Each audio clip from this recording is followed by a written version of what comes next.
Hey, everybody, welcome into another edition of Spits and Suds. So great to be with you. I'm Gavin Spittle of 105.3 The Fan, and it's great to be with you because joining me is my partner in crime that's helped me grow this thing. He is of EP Rinkside, of D Magazine, and his Substack, which means you can subscribe to get Shap Shots, which is Sean Shapiro. And I read Sean's article last night following the game, and just the points that he made really, really interesting. I'm going to bring up several today. Sean, how are you, my friend? I'm doing really well. It's we're talking hockey today. There was a pretty good hockey game last night. Good stories. I'm doing really well, Gavin, and I will. I don't know if we're supposed to share this, but the fact that we just got an email today that this is one of the tent poles of the Hockey Podcast Network here is a nice feeling too. So I'm going to let you brag about that for a second. So yeah, no, it's really, really cool to get, Odyssey emailed us and talked about, what's performing in what sports. And when it comes to hockey, Spits and Suds was one of their top performing podcasts nationwide. So that's terrific. And that's great as far as the downloads that we've got. And we still have a lot more to grow. And that's what it's all about. And that's why we're cranking out these podcasts. And I was just telling Sean, it's crazy. We did one Friday with the Miro injury. We did one Saturday following the game. And then we did a Wild Stars preview on Sunday with Joe O'Donnell, who's the awesome guy. Sean, you know him, play-by-play announcer for the Minnesota Wild. Great story, grinded in the AHL for a number of years, gets his opportunity with Minnesota. And then last night we covered the game as well. So, and here we are today. So that's what we do because Stars fans said, hey, Gavin, we want more content. Well, we're giving you more content, and that's what's super cool. And absolutely enjoying the ride. And did I toot my horn on Matt Murray for just one night, Sean Shapiro, last night? I did. I did. It was it was about time they played him, right? That's kind of the bigger takeaway. And I'm sure we're about to go deeper into this, but the bigger takeaway for me on all of this is it's such a great story. He comes in, gets the shutout in his first start of the season, and it's great. But at the same time, can we talk about why? Let's just be honest here. It shouldn't have taken 11 games for us to be talking about Matt Murray playing a game. Yeah. That's a whole other thing. I'll let you be the director here, though. No, so take us away. That's great because you brought that up in Shap Shots. And after Saturday night's game, watching Saturday, I was like, it's just not that Wedgwood's bad, but, it just looks like he might be a little tired, might deserve a rest. And then when Pete DeBoer mentioned it, I said, I think we're going to see Matt Murray. But you're right. Probably could have seen him early. I'm just fascinated with the Matt Murray story, how he was undrafted out of college, played in Hockey East, high level, fighting for everything he's got in the AHL. You pointed out in Shap Shots, which I really liked, prior to being called up to Dallas, didn't have, he didn't really have two great performances prior. But at the same time, gets called up. I was just really happy for the kid. And boy, he was kind of, I understand the third period. I think the Wild had 2 shots on net. But there were some good chances early and tight that I thought, he really, he showed up. He looked like he was in control, looked calm in net. I give him a lot of credit. And you also pointed out in your article how, and he said this after the game, he talked about how he treats practices like their game situations since he wasn't getting into games. And you pointed out that actually the Stars were impressed by that, and that's why he's up. Yeah, and it's one of those things where he was always going to, it's kind of, Matt Murray's an interesting case too, because he's kind of in this weird limbo spot where he's 25 years old. He'll be 26 soon. He is, make no bones, it's at the end of the day, when the Stars look at their depth and their long-term kind of goaltender picture, Remy Poirier is kind of the guy who they see as potentially the future backup to Jake Ottinger. Poirier is only 22. He's 4 years younger than Murray. He's going to have time to grow. all those things. So Murray's kind of in this spot where can kind of fight for what he has and everything like that. But at the same time, he's kind of the like the casino chip the Stars found, and you just keep playing with it to see what happens. And he keeps kind of proving himself. And I like the way that it was throughout this process when they called him up, knowing they were going to play Scott Wedgwood a lot. Part of that decision also came with the ideology that, you know what? Well, Murray's up there backing up Wedgwood. Remy Poirier is going to play a lot of games. So during that time, though, the Stars could have sent Murray down for a conditioning stint. In fact, there's some people who I even talked to who have asked, like, why didn't they? They should have sent him down for a conditioning stint to get him fresh before he plays an NHL game. And it was one of the things where speaking to people around the Stars and some sources there, they were so impressed with how Murray practiced, how he handled practices, that the NHL practices where the shooters are better throughout the lineup were a better tool at this point than having him go down to play in the AHL. And you know what? We saw it last night. I thought it was a great showing for him last night. It was the Stars did a good job, even though they probably let more shots right off the pop than they wanted to. It actually turned into a little bit of an ideal kind of opening period. Even with the quantity of it, Murray was able to get into a rhythm and feel the puck a bit more. I mean, sometimes one of the hardest things as a goalie is when you're sitting there and you don't get a shot for 7-8 minutes, as we saw kind of what happened to Fleury last night, actually, I think, on the first goal. And it was so I thought Murray got into a zone real quick because of that, and full credit to him. Great. You seize that opportunity. I loved seeing the zoom in on his face on the broadcast after this, the smile under his mask, because like that's something where I don't know the number, right? But like maybe only hundreds of people in the history of this planet have had a shutout in an NHL game, and he's one of them. That's a cool feeling. No, he could definitely tell his grandkids about it. That's certainly special. And you know what? I loved the thrill coming off the bench. They were really happy for him.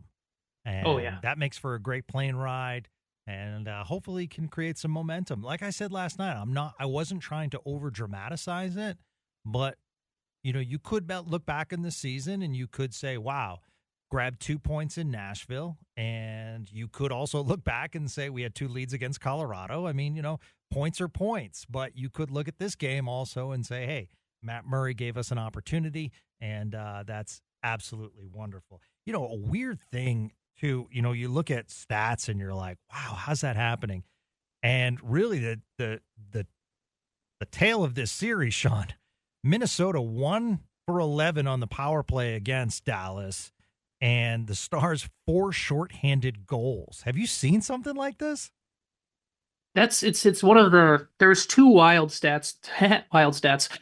There's two wild stats about this game. One is the shorthanded goals between Dallas and the Dallas had against Minnesota, and it's yes, Dallas has a great penalty kill. Minnesota has a bad power play, but it's still uncanny to see the way that happened. That's just so fluky to happen. And then the other kind of wild stat about it was, so I don't know if you saw this one, Gavin.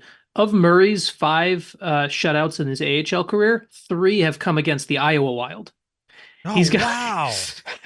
So he's got in his career as a pro, he has 6 career shutouts between the NHL and AHL, and 4 of them have come against the Wild the Wild family. So wow.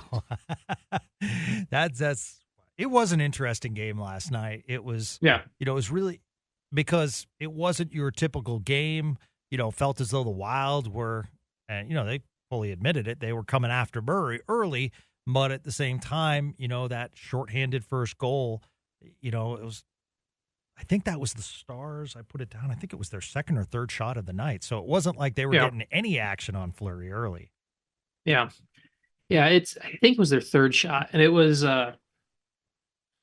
it was also kind of funny watching that after last season. And I know Dean Evison got fired before, and is no longer the coach there, but it was funny to see Minnesota get all these power plays after all of their kind of whining about it in the postseason last year, right? And so Yeah. to see kind of Dallas be the one that was overly penalized over and over again, and then see Minnesota get burned on it was kind of fittingly poetic based off just past history between these teams and conversations.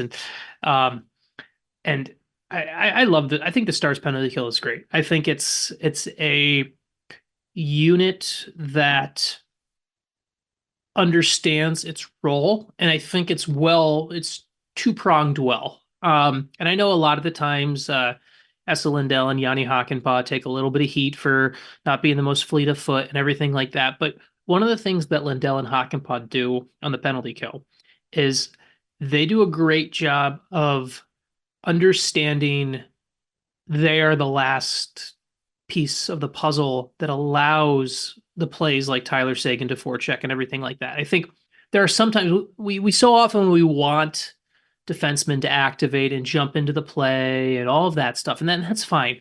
But sometimes when you're on the penalty kill, it gives your forwards, your penalty killing forwards, a lot more leash when you've got defenders who are like, okay, I'm going to be here and be the anchor on it. It's going to let Tyler Seguin and it's going to let Tyler Seguin jump into the play like that. It's going to let Tyler Seguin and Roope Hintz go because you've got your defensemen who are going to make sure that we're going to stall any rush that you get beat up ice on and everything like that. I think it's a very good penalty killing unit, and I think not just because of their time on ice, because that's what people always put to, but schematically, I like the way Lindell and Hakanpää play together on that, because I think that's where their skill set is needed.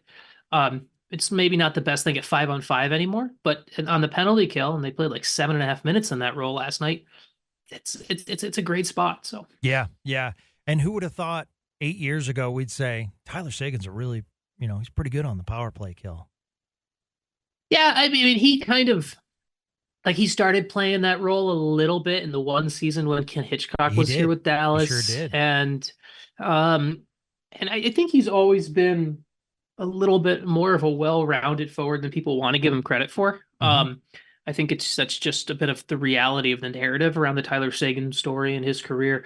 But I also, I think one of the best things that Tyler Seguin has done in the past 3 to 4 years, as he's been dealing with and coming back from these injuries, is he's embraced the role that I'm not saying he doesn't want to score. That's not what I'm saying at all here, but he's embraced the role that it's not about points for Seguin anymore. It really isn't. Him and I talked about this, I think it was last year. I can't remember when. We talked about it after a morning skate, and how he won his Stanley Cup as a teenager. It was great. It kind of spoiled him, right? Sure. And then it's taken this time and this long, and you realize how hard it really was. And not that you don't appreciate it, but you don't appreciate a Stanley Cup at 18 as you do at 32, 33, whatever Tyler is now. And so I think a lot of that is kind of, and I think Tyler, and it's similar to how Jamie Benn's career is kind of morphed to, where I don't think they look at the stat sheet anymore. I really don't. I think it's become more and more of, where is our overall game? How do we get that missing piece to our careers? Because both of them have the individual accolades, the individual achievements, all that stuff. But there's still that for Ben, there's still that massive gap on his resume. And for Seguin, there's that piece that he has, but probably didn't embrace and celebrate the way he could have, or known how hard it was, because of when he won with Boston as a teenager. So yeah, absolutely. You pointed out in your article last night, Jason Robertson, 13 points in his last 10 games, 20 points in his last 17 games. I mean, that's really impressive, but also very quiet. Yeah. Maybe it's because we're not seeing the goals as much as we did last year. I mean, I don't. It's the point total. The assist rate is better this year, right? Well, not the assist rate is probably on par with what we expected, but I mean, he's on pace for 26 goals this year, and for most NHL players, a 26 goal season is great. But for a guy who scored 40 in each of the past two, it's a bit underwhelming. And I think Robertson's been better the past 10 games. I would kind of If he can isolate off that and build that the rest of the season, I think the Stars will be in great shape. It's kind of one of those weird things of sliding expectations, because at the end of the year, someone's going to look at his goals and points totals and they're going to say it was a disappointment. And it could be, but I still think there's time where if he plays like the Jason Robertson of old and continues producing points like he has the last 10 games over the next 40 games, you kind of just throw out the first 30 games, because what matters most, what's going to matter most is, we just talked about Stanley Cup stuff, things like that. Is he going to be this player in May and June? So it's been good to see Robertson kind of find that offensive groove in the finishing there. So yeah, with the group, yeah. One thing I do. Sometimes a player needs to be absent for you to realize it. And I realize that Miro Heiskanen is Miro Heiskanen and terrific in so many ways. But, Sean, it is really noticeable coming out of the zone. My God, yes. You watched last night's game, and it was like pass first. Like, let's try to pass this thing up. Whereas, Miro, just the calmness of the puck carrying. And Harley's done a nice job as far as absorbing the minutes, and super excited about his career ahead with the Dallas Stars. But last night was noticeable. Oh yeah, and without Miro, Stars. One of the things the Stars run into without Miro is they don't have. It's the spot where now they go from when Miro and Harley are both in the lineup. They essentially have two guys they have two puck carrying pairs, and the other team knows that too. When it's just Harley and no Heiskanen, all of a sudden you really only have one player that has both the confidence and the ability. And I want to say the confidence and the ability because you have another player who has the ability on this defense in Nils Lundqvist, but doesn't have the confidence. And so you only have really one player with the confidence and the ability to carry the puck out of the zone and be kind of the cocky version of the run pass option on the zone exit and everything. And that's a lovely thing for a team when you're forechecking. When all you have to say in your forechecking meeting is, hey, everyone else is going to pass. All you have to really worry about is this one guy. Becomes much easier for the forecheckers. Yeah. And so that's one of the biggest things. I was just wrote something for D Magazine that'll come out later this week kind of about it, where the Heiskanen injury probably couldn't, other than being at playoff time, it may have come at the worst possible time when you combine the injuries and how other things are going around the division and everything. But kind of the crux of my point in the article that's coming out on D Magazine is hopefully in the long run, if you're looking for silver linings, this is the place and this is the stretch where the Stars coaching staff realize that Thomas Harley should probably be playing 22 minutes a night, even when Miro's in the lineup. And I think that's hopefully the long-term takeaway as you look at this. So yeah, absolutely. All right, my favorite former goaltender. If you're Pete DeBoer, are you pulling the trigger on Murray again? Maybe Saturday night you have a back-to-back. You have Friday and Saturday. You have Nashville, and then you go to Chicago on Saturday. I go back to Wedgwood on Wednesday. Yep, I do too. I'm of the belief of, I think sometimes you want to play with house money when you have it. And plus with the back-to-back, and I'm not sold that Jake Ottinger is going to be back for this weekend. So with that in mind, I want to split my goalies on, I'm going to use both goalies Friday and Saturday. And so I don't want Murray playing 3 and 4. I also think there's a benefit to, and I wrote about this last night with Murray, where he's still at the spot where no one knows who he is, right? Like that's the spot where, like, yes, you can do scouting, and I really enjoyed that part of your article. Yeah, like a lot of people, you can do your scouting from the AHL and everything like that, but players don't have, no NHL players have a book on Matt Murray. Now, the Wild are going to have Matt Murray fresh in mind from Monday, and if they play him Wednesday, what's the moral of the story is going to be, okay, hey, we shot glove side way too much Monday night. Let's start looking the other way.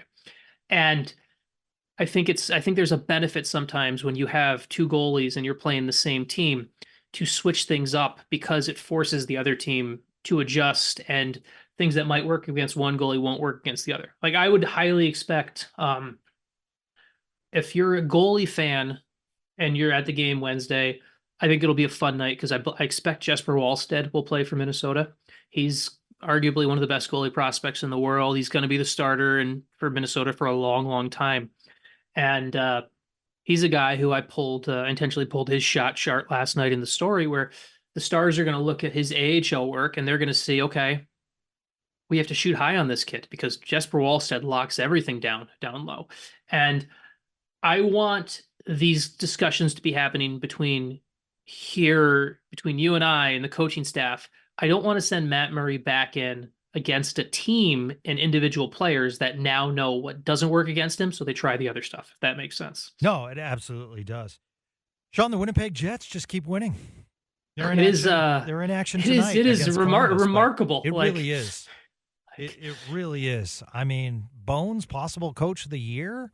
Chevelday, general manager of the year, one would think. I mean, it could end at any time, but it's a great story in hockey. And obviously they're talking about it on Hockey Night in Canada because it's one of the Canadian teams, but not sure I think people are just waiting for the fall to happen. And it's kind of awesome what's happening considering the issues they had with crowds early in the year and what everyone thought would happen, where they wouldn't re-sign Hellebuck or Scheifele and that they'd be in this rebuilding stage. Yeah, I'll be honest, I didn't expect, I keep looking for the flaws, and this is the sign of a good team, right? I keep looking for the flaws with Winnipeg. I keep going through and I keep saying like, oh, but yeah, this is why they're not as good as their record shows. And I'm struggling to find that yeah, but about them. They're a good team. They're a very good hockey team. Rick Bowness has given some offensive players more leash. I mean, the most impressive thing about Rick Bowness, and I said this yesterday talking to my buddy Dmitry Filipovich in Vancouver, the most impressive thing to me about Rick Bowness is Rick Bowness's best times in Dallas, Gavin, and we know this. Rick Bowness is a very good defensive coach, and he's a very good crisis coordinator, right? Like some of his best times in Dallas came when he was helping galvanize a team, and they were coming together from some sort of adversity.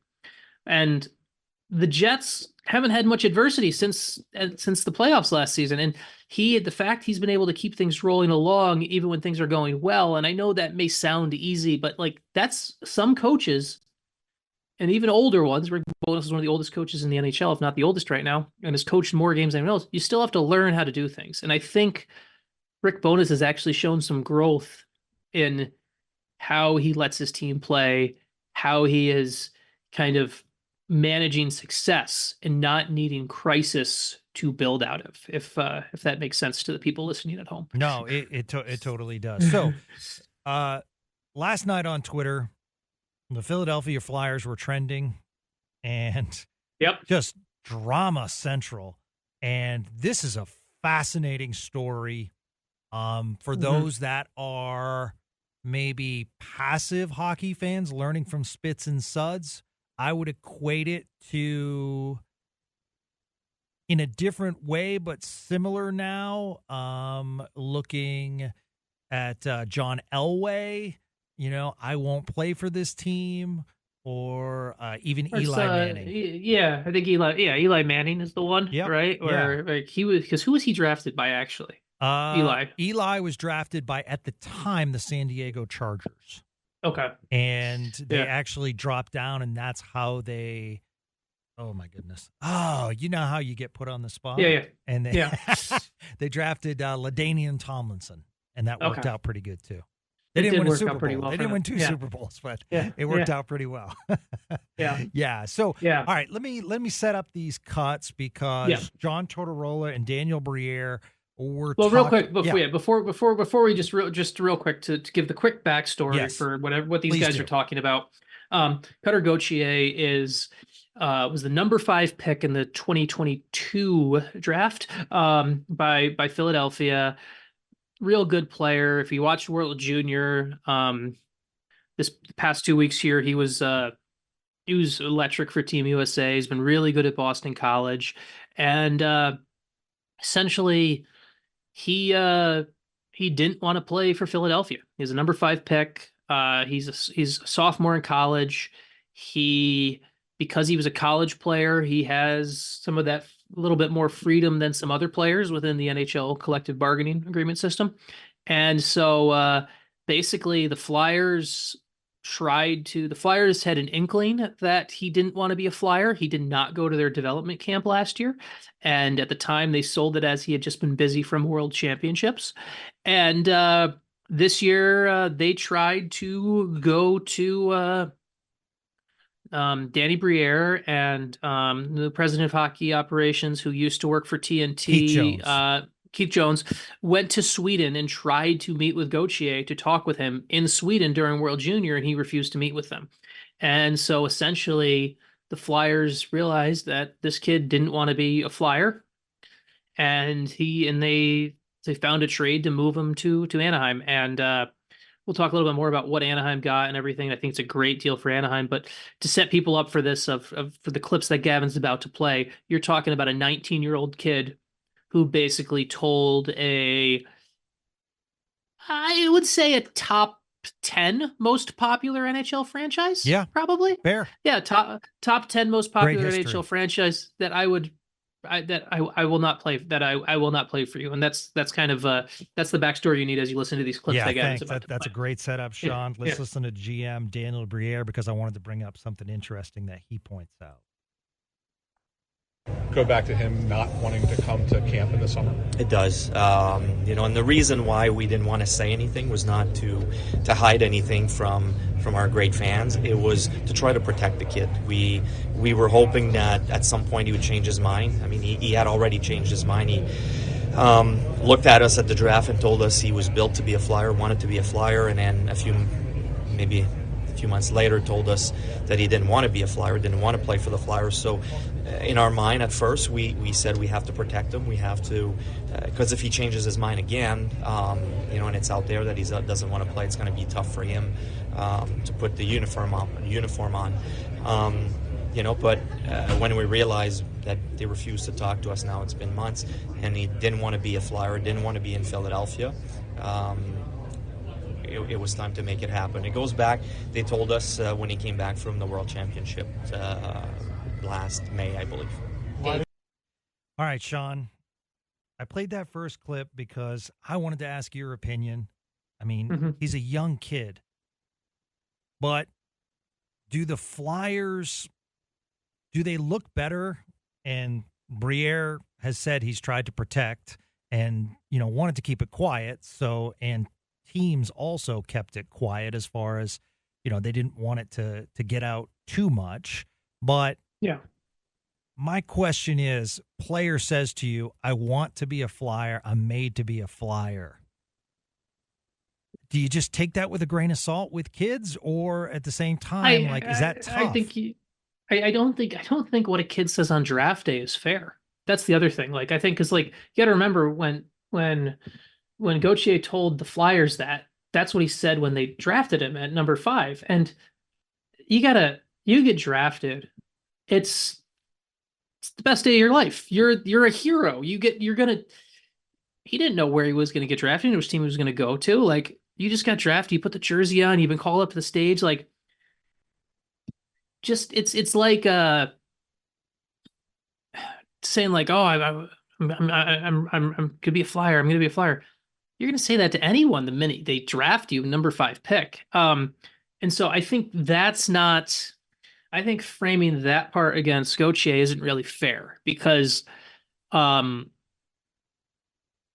a lot you learn about a team after that. And I don't know what Gauthier's reasons are, because they haven't come out completely. But for whatever reason, it wasn't a fit for him. And he decided that, and he didn't have to decide that. And what he said on draft day to me shouldn't be used as, well, the kid just did his research and figured out whatever he said to say. So that's kind of where I see on that statement, where now I do agree with Briere's sentiment that they were protecting the kid as they were figuring this out, because he's right. If this came out last year, or when that happened, and they didn't kind of hide it the way they did, he would have just been buried, and they would have killed any chance of bringing him back. And so I think that's good, and I think that goes a long way.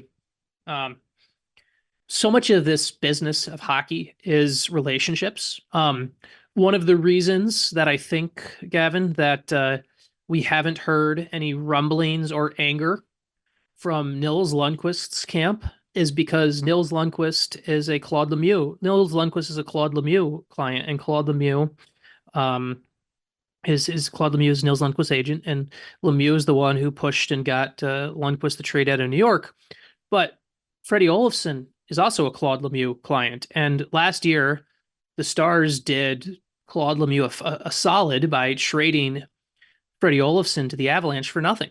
They literally traded him for nothing on June 15th, so that Lemieux and Olofsson didn't have to worry about legally getting out of a contract in Sweden that they had signed.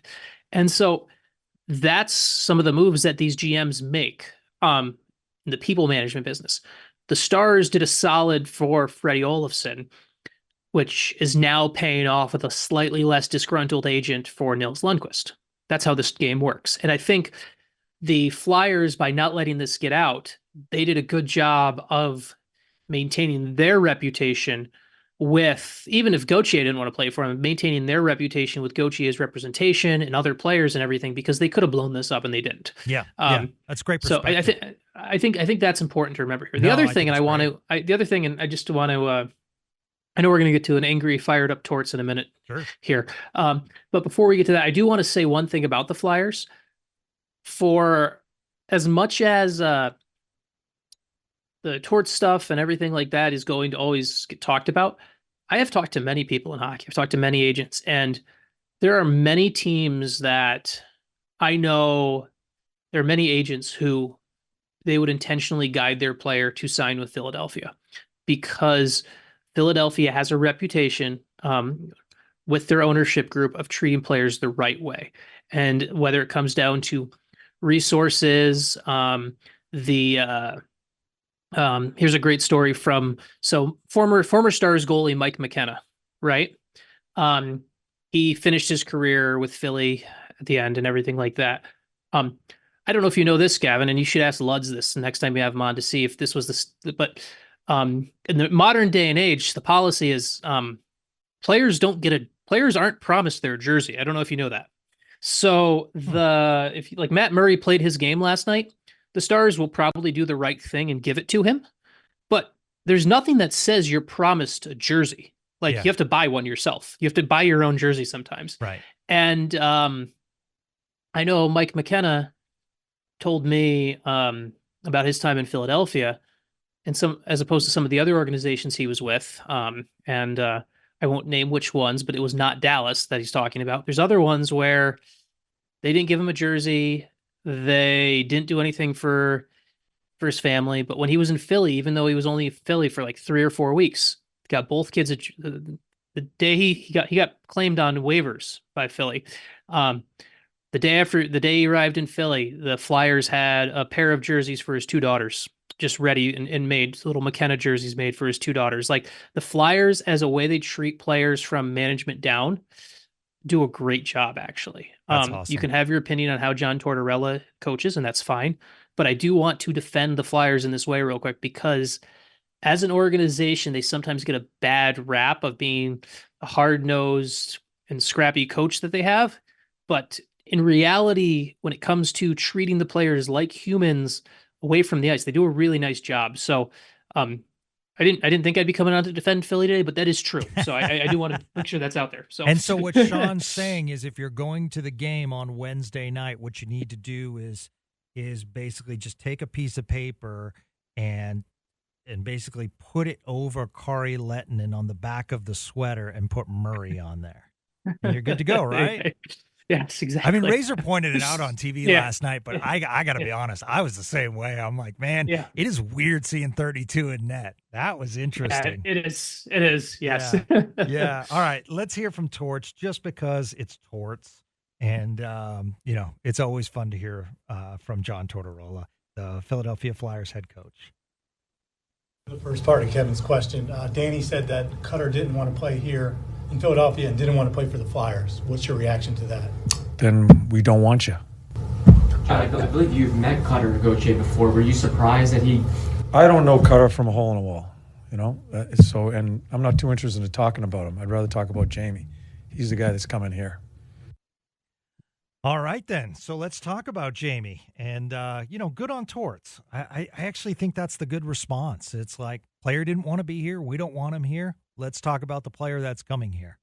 So let's talk about what Philadelphia got in return, because it's a tough position for a GM to be in when the player says, I don't want to be here, and he's a high draft pick. And if teams sniff that, they're going to try to get the bargain. Yeah.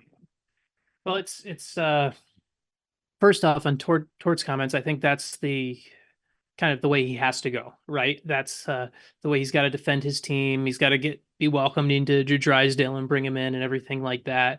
And I think that's good. It's if so often we want a us versus the world mentality on our team, and if you don't want to be part of us, then you're part of the world, right? And so I think that's good. It's interesting with kind of seeing how this all played out and tanking his value and not tanking his value and everything like that. I'm curious to see how this could have played out, because let's lay out the options for people, right, Gavin? Because I think this is important to talk about. Gauthier is in the middle of his sophomore season at Boston College, right? So he said he didn't want to be a Flyer. Fine, whatever.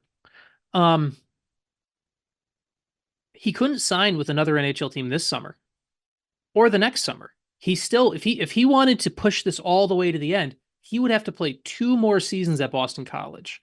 And I truly wonder if he had the appetite for that. Like, I don't know, like, Gavin, like, just like, think about it this way. He's a 19-year-old kid. Yeah.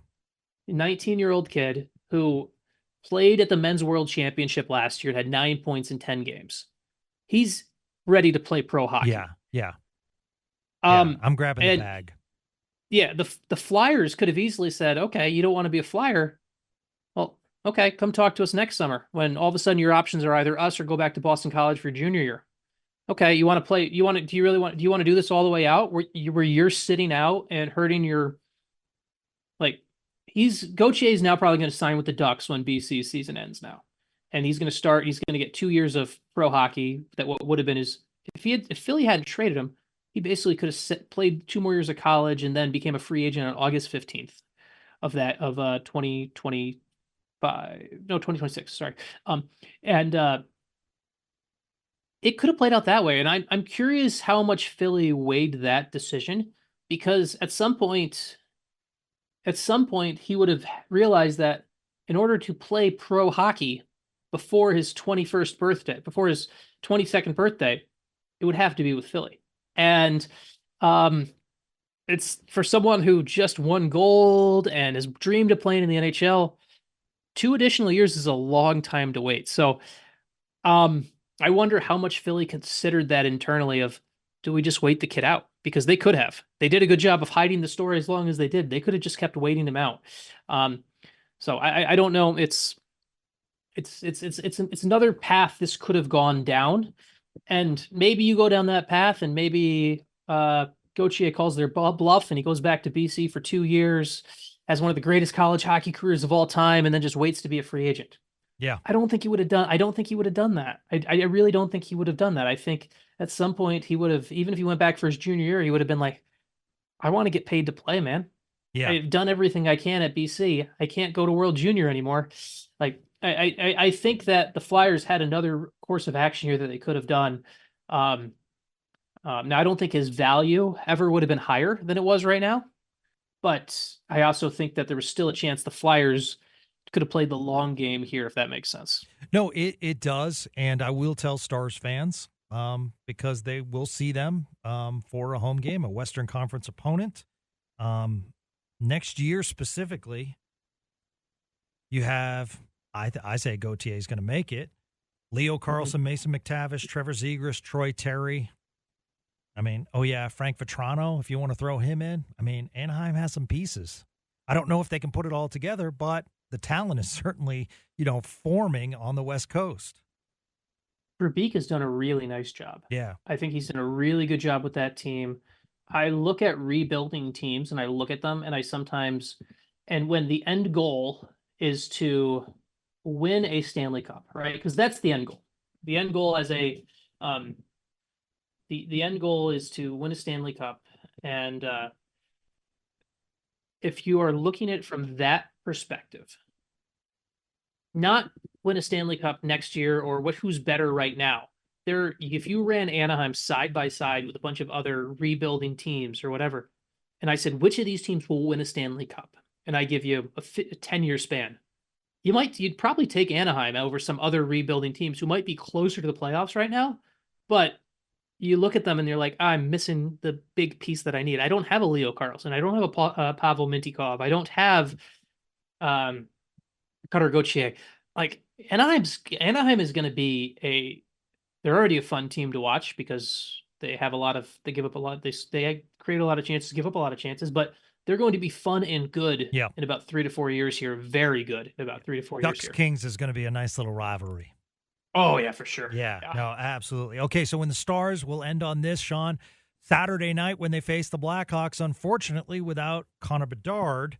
But That's a bad roster. Have you looked at how rough that roster looks? Yes, it is rough. Absolutely. Yeah. They do have a lot of picks in the future, so they certainly have some currency.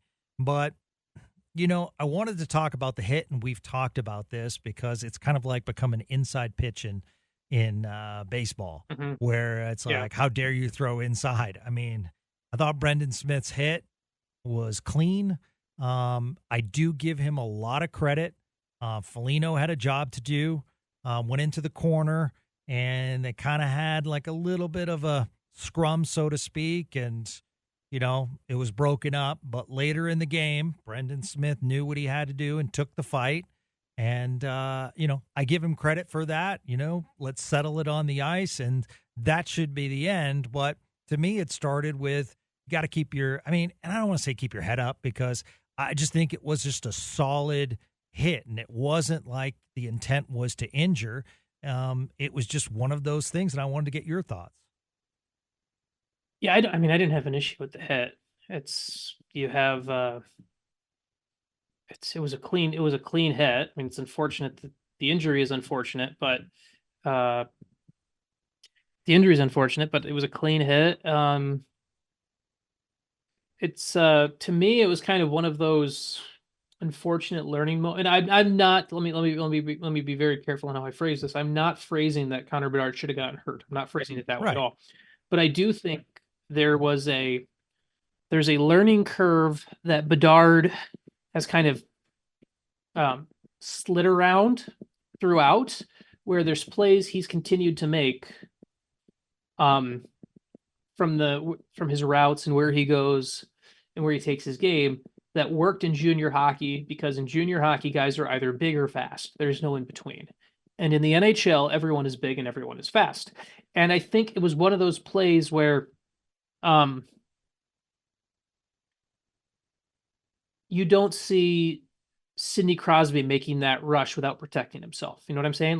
Bedard made the rush and made the play and everything, but you didn't see the way Crosby protects his body with his shoulder in case the hit comes. So those little things that I think Bedard still has to add to his game for the level of competition he's now playing at, because he's never played against defenders this big and this fast.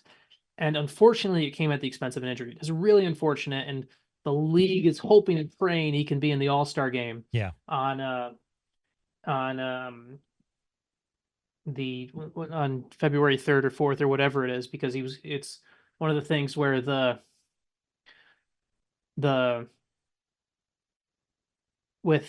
most viewed game in the NHL this year has been Bedard's debut with Chicago. Like, Bedard is a marketing win for the NHL, and so they are really hoping that he's going to be cleared for the All-Star game, because that was supposed to be a big.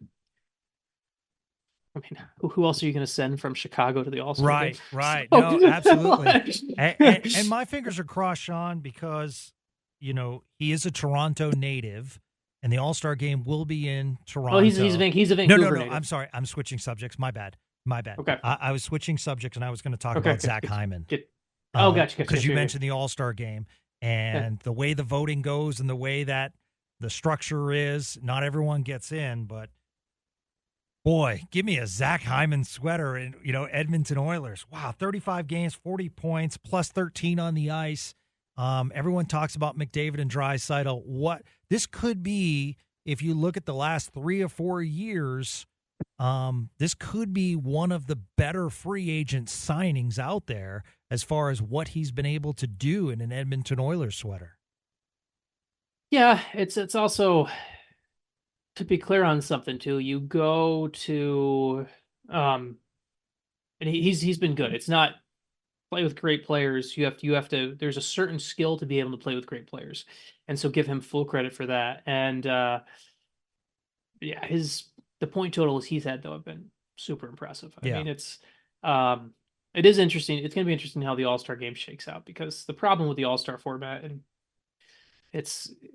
we have too many teams now for the one team. We have too many teams and not enough spots for. It was fine when you had a 26 team league to say everybody gets a representation, right? When you have a 32 team league, if you're gonna say everyone gets a team, gets a representative, you gotta expand the number of all-stars, right? That's that's my big thing, because I agree. It shouldn't be in a spot where it's ridiculous that Leon Draisaitl will never be, that Leon Draisaitl has to get voted in every year. That's ridiculous. Like that shouldn't be the case. Like, Leon Draisaitl is a top 5 player in the world, one of the best passers of this generation. We shouldn't have to vote Leon Draisaitl into the All-Star. Right. Yeah. So. No, you're absolutely correct, my friend. Same thing with Same thing with Colorado. Like, the fact that Cale Makar and Nathan McKinnon, the fact we have to vote Cale Makar into the All-Star game, that's ridiculous. Yeah. Like, that's So I want Matt Duchene in.